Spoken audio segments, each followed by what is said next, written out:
आज का जो रिक्रूटमेंट निकला हुआ है वो है the national institute of health and family welfare का रिक्रूटमेंट निकला हुआ है। इसमें डेपुटेशन और रेगुलर दोनों का रिक्रूटमेंट निकला हुआ है। और इसका जो मेथड ऑफ रिक्रूटमेंट है वो डायरेक्ट रिक्रूटमेंट है या फिर डेपुटेशन रिक्रूटमेंट है। तो आज हम जो डिस्कशन करने वाले हैं वो हम डायरेक्ट रिक्रूटमेंट का डिस्कशन करने वाले हैं, और डेपुटेशन का जो रिक्रूटमेंट है वो डिपार्टमेंट वालों का है, तो इसके बारे में हम डिस्कशन नहीं करने वाले हैं। तो मोड ऑफ एप्लीकेशन जो है कुछ पोस्ट के लिए ऑफलाइन है, कुछ पोस्ट के लिए ऑनलाइन रिक्रूटमेंट है। भी आप देख सकते हैं नेम ऑफ द पोस्ट है, रीडर का भी रिक्रूटमेंट आया हुआ है, account officers, accountant, LDC, junior engineer in civils, staff nurse और असिस्टेंट रिसर्च ऑफिसर का रिक्रूटमेंट निकला हुआ है।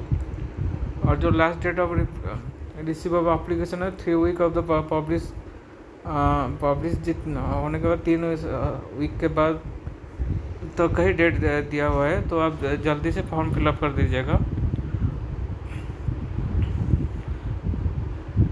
और इसमें आपका जो सैलरी कितना रहने वाला है इसके बारे में और पोस्ट कितना निकला हुआ है यहाँ पे आप देख सकते हैं। एलडीसी के लिए 9 पोस्ट है, एलडीसी भी डायरेक्ट रिक्रूटमेंट होने वाला है, और मोड ऑफ एप्लीकेशन जो है वो ऑनलाइन रहने वाला है। जूनियर इंजीनियर सिविल के लिए जो कि डेपुटेशन के लिए और डायरेक्ट रिक्रूटमेंट दोनों होने वाला है।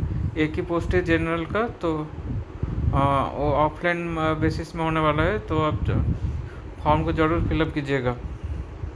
स्टाफ नर्स से डायरेक्ट रिक्रूटमेंट, और फिर असिस्टेंट रिसर्च ऑफिसर का भी रिक्रूटमेंट निकला हुआ है। एक जनरल पोस्ट है और एक ओबीसी का पोस्ट है। तो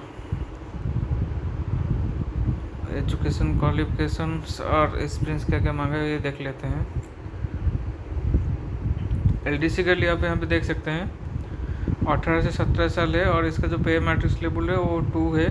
और इसके लिए जो पोस्ट निकला हुआ है 9 पोस्ट टोटल निकला हुआ है।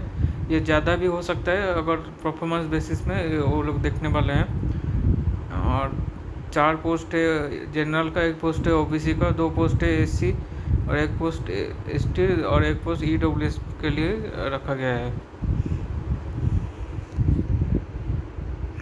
और इसके लिए जो एजुकेशन क्वालिफिकेशन है 12th पास है और या फिर इक्विवेलेंट होना चाहिए।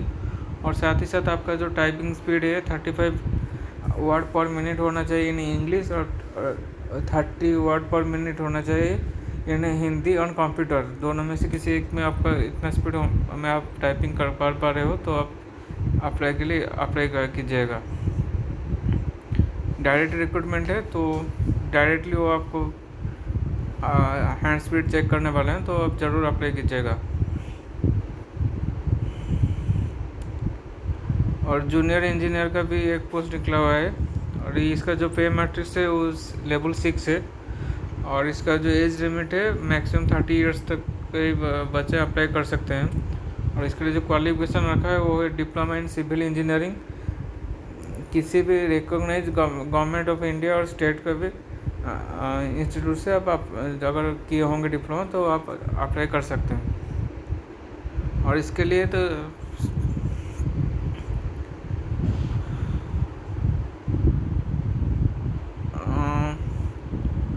इसके लिए दो तरह का रिक्रूटमेंट लिया है, एक डायरेक्ट रिक्रूटमेंट, एक डेपुटेशन ऑफिसर का रिक्रूटमेंट है। तो जो डायरेक्ट रिक्रूटमेंट के लिए सफिशिएंट नॉलेज होना चाहिए आपके पास बिल्डिंग मेंटेनेंस, रिपेयर वर्क और prepare of tender document, checking of bills etcetera में आपके पास सफिशिएंट नॉलेज होना चाहिए। तो आप ज़रूर अप्लाई कीजिएगा, क्योंकि यहाँ पे एक्सपीरियंस नहीं मांगा है। आप फ्रेशर्स पे अप्लाई कर सकते हैं, लेकिन उनके पास ये सब नॉलेज होना चाहिए। और ये डायरेक्ट इंटरव्यू लेंगे, तो अगर आपके पास सफिशिएंट नॉलेज है तो आप ज़रूर अप्लाई कीजिएगा।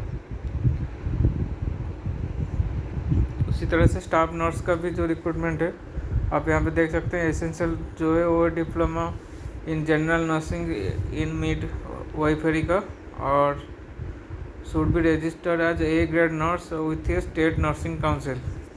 और जो डिजायरेबल रखा है वो बीएससी नर्सिंग डिजायरेबल रखा है।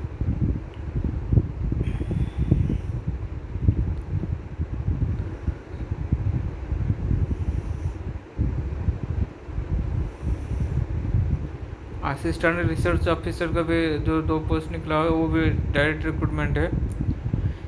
जेई का जो रिक्रूटमेंट है वो definition following which by the JE का भी डायरेक्ट रिक्रूटमेंट है। वो अगर फिलअप नहीं कर पाता है तो दूसरे को लेकर आएगा आज ए डेपुटेशन उसी पोस्ट के लिए, उनका डिपार्टमेंटल कैंडिडेट को लेकर आएगा। और फिर असिस्टेंट रिसर्च ऑफिसर का 2 पोस्ट निकला हुआ है। इसके लिए जो essential qualification masters degree in science, economics, statistics, demography ये सब रखा है और साथ ही साथ इसमें 2 साल का एक्सपीरियंस भी मांगा है। तो यहाँ पे आप देख सकते हैं हाउ टू अप्लाई। आप वीडियो को पॉज करके भी आप देख सकते हैं। यहाँ पे URL में आप टाइप इसको कॉपी कर लीजिएगा, टाइप कर लीजिएगा और आप अप्लाई कीजिएगा। और इसके लिए जो फीस है अकाउंटेंट और जूनियर इंजीनियर डेपुटेशन के लिए तो कोई फीस नहीं देना पड़ेगा। और बाकी सब जो कि रीडर के लिए, नॉन मेडिकल के लिए 500 रुपीज़ है, LDC के लिए 200 रुपीज़ है और जूनियर इंजीनियर डायरेक्ट रिक्रूटमेंट के लिए 300 रुपीज़ है, स्टाफ नर्स के लिए 300 रुपीज़ है और असिस्टेंट रिसर्च ऑफिसर के लिए 300 रुपीज़ है। तो इसी तरह का पोस्ट निकला हुआ है, एक छोटा सा नोटिफिकेशन जो है, तो आप देख लीजिएगा। और जो डायरेक्ट रिक्रूटमेंट है आप यहाँ पे देख सकते हैं, इसका एप्लीकेशन फॉर्म है, डेपुटेशन बेसिस के लिए एप्लीकेशन फॉर्म है। तो इसको फिलअप करके आपको इसी के साथ आपका जितना भी एजुकेशन क्वालिफिकेशन, एक्सपीरियंस क्वालिफिकेशन, आपका जो भी ID प्रूफ है वो साथ ही साथ 6 फोटोकॉपी आप इसी के साथ अटैच करके आप उनको भेज दीजिएगा। यहाँ पे स्टार मार्क देके लिखा है, छोटा सा ही लिखा है, लेकिन आप इसको ज़रूर नोटिस करना है। If required attach the details in separate seat, तो वो ज़रूर चेक करेंगे, तो इसके लिए रिक्वायर्ड है तो आप ज़रूर अप्लाई कीजिएगा।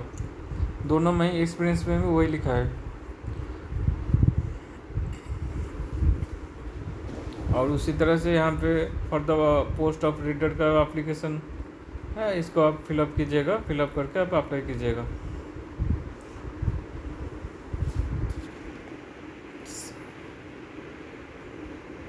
ऑफलाइन के लिए जो भी है डॉक्यूमेंट के साथ, ये एप्लीकेशन के साथ साथ आपका जितना भी डॉक्यूमेंट है आप भेजिएगा, क्योंकि 1, 2, 5 ऐसे 3-4 पोस्ट हैं, तो वो ज़रूर चेक करेंगे, नहीं तो आपको नहीं बुलाएंगे इंटरव्यू के लिए। अगर ज़्यादा एप्लीकेंट होते हैं तो जो लोग ना सही से भरे होंगे फॉर्म और सही सब कुछ डॉक्यूमेंट दिए होंगे तो उनको ही बुलाएंगे। तो आप ज़रूर अप्लाई करने से पहले सब कुछ थोरोली एक बार चेक कर लीजिएगा। And thank you so much for the listening. Thank you so much.